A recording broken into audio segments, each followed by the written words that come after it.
What if I told you about a man who is the direct paternal ancestor of over 90% of men outside Africa, and that he appears in our family trees billions, if not trillions, of times? Although we have no historical record of his existence, we know about him through the legacy he has left in our genes.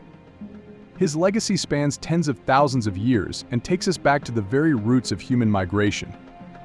We do not know the name of this ancestor of ours, but he is referred to as the haplogroup F man by geneticists. So what does this mean? Why DNA haplogroups are terms used to refer to the genes exclusively passed down from father to son in an unbroken chain of male lineages? We can think of these as genetic clans or surnames. Haplogroup F is one of those major lineages, and the haplogroup F man was the first to carry it and is thus the progenitor of this clan. Y chromosomal haplogroup F is believed to have emerged around 50,000 to 60,000 years ago. This ancient individual is thought to have lived somewhere in the region of South Asia, possibly in the Indian subcontinent. While we don't have a name or detailed records, we know that he was a crucial link in our genetic history. His Y chromosome carried a unique mutation that would be passed down through generations, forming a new branch on the human family tree. Before haplogroup F, our ancestors had already begun their journey out of Africa.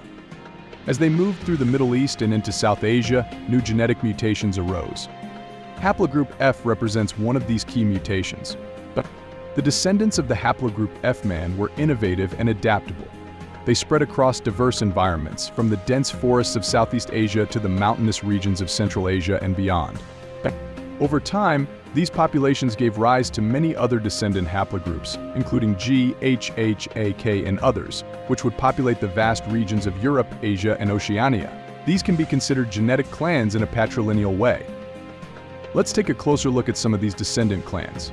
Haplogroup F eventually mutated into haplogroup GHIJK, and from it, haplogroup G and haplogroup HIJK emerged.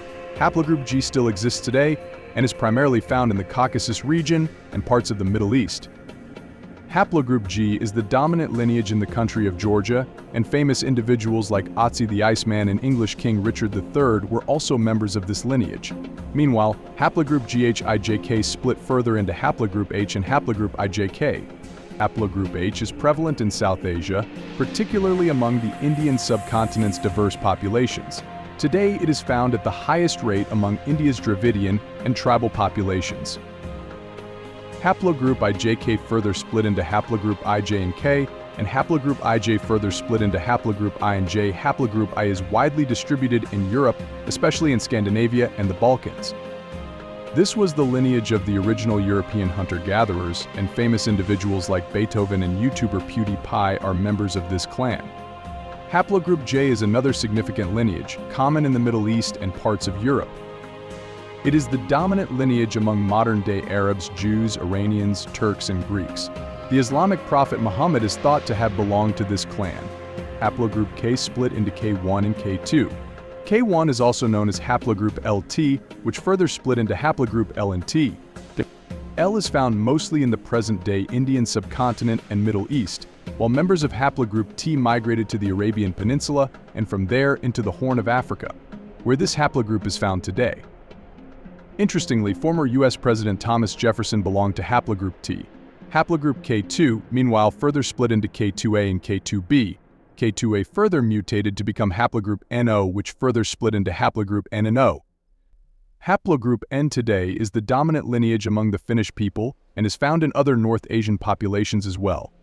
Haplogroup O, meanwhile, is one of the largest genetic clans today, with the majority of East and Southeast Asians belonging to it. The vast majority of Chinese, Koreans, Japanese, Indonesians, Filipinos, and others belong to this clan. Let's look at haplogroup K2b now. This split into haplogroup MS and haplogroup P. Haplogroup MS further split into haplogroup M and S, both of which are found among Melanesians and Aboriginal Australians. Haplogroup P, meanwhile, split into haplogroup Q and R in Siberia. Haplogroup Q migrated into the Americas and became one of the key founding lineages among the Native Americans of today. Haplogroup R, meanwhile, migrated west and eventually became the Indo-Europeans, whose story I have covered in detail in another video linked at the top. Today, haplogroup R is found at its highest among Europeans, Central Asians, and people of the Indian subcontinent. Much of the European royalty are members of this clan, Interestingly, the actor Kevin Bacon also belongs to this clan, so you probably can play 6 degrees of Kevin Bacon with your own family tree now, as he is probably a distant cousin, as we have seen. Each of these haplogroups tells a story of migration, adaptation, and survival in different environments. Today, the legacy of haplogroup F-man is evident in the Y chromosomes of billions of men around the world. His genetic signature can be traced in populations across Europe, Asia, and the Americas, making him one of the most influential ancestors in human history. Now, let's talk about how the haplogroup F-man potentially exists in everyone's family tree billions of times.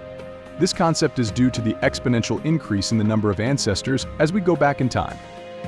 For example, you have 2 parents, 4 grandparents, 8 great-grandparents, and so on. This number grows exponentially, leading to billions of potential ancestors thousands of years ago. But this many people did not exist back then. Something called pedigree collapse explains this problem. Pedigree collapse is when the same individuals appear multiple times in a family tree, meaning the actual number of unique ancestors is much smaller. Pedigree collapse happens because of the limited population sizes in the past, leading to common ancestors being shared among many people. Yes, this is a fancy term for inbreeding. However, this wasn't a problem because the people reproducing were not necessarily close relatives. Thus, the haplogroup F-man, living around 50,000 years ago, could appear billions of times in our family trees, making him a common ancestor for a significant portion of the world's population. Understanding our genetic heritage not only tells us about our past but also connects us to a shared human story.